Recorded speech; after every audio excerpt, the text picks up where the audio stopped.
Endavant. Sí, moltes gràcies, síndic Vinyes, per les seves explicacions, síndic Major, síndiques. Bé, primer de tot, s'ha de dir que,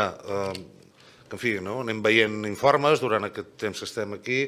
i aquest és dels que fa goig llegir. Fa goig llegir perquè explica una història d'èxit, d'alguna manera, almenys pel que fa a la situació financera, comptable, etc. És veritat, com ha assenyalat l'anterior portaveu, que evidentment això s'ha tingut que fer, i indubtablement no hi havia una altra manera de fer-ho, ajustant inversions, però està clar que convenia posar molt d'ordre i, per tant, aquest pla de sanejament que es va redactar en el seu moment, podem dir que s'ha complert i que avui la situació de l'ACA és molt diferent de la que s'havien trobat els gestors i, per tant, al final del 2019 es va retornar el 100% del deute que hi havia. Llavors, en aquest nou escenari, que es va deixar de pagar deute, es va començar segurament també a generar una capacitat d'inversió en infraestructures i sanejament, abastament i medi, que en fi, que ha d'anar més i que s'ha d'anar completant. En qualsevol cas, segurament hem de fer la reflexió de que l'ACA efectivament ha de generar totes aquestes línies d'inversió, però segurament el que no ha de tornar a passar és que sigui una eina, diguéssim, clientelar, allà on sense massa criteri es vagin signant convenis, sinó és fruit de polítiques establertes i de molt més mètode del que potser en algun moment es havia generat, perquè correm el perill que fem malbé una institució imprescindible. En definitiva, l'ACA ha de treballar bé justament per poder donar suport als ens locals, per poder establir línies de subvencions, per poder establir polítiques de l'aigua i en un moment com l'actual crec que això és absolutament transcendental. A més, també,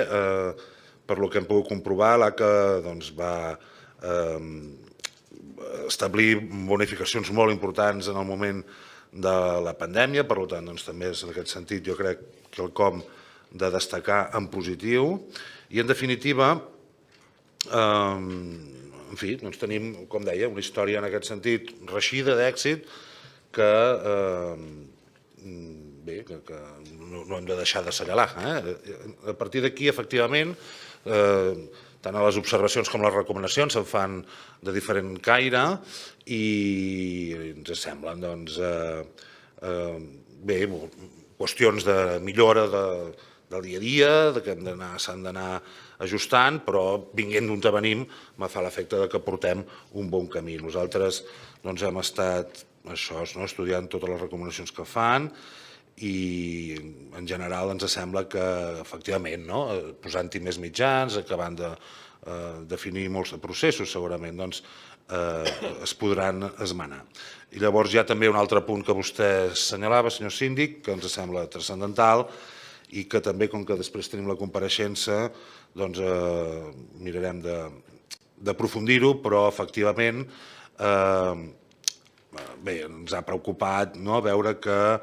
el que seria la bonificació per tarifa social no s'estigués aplicant.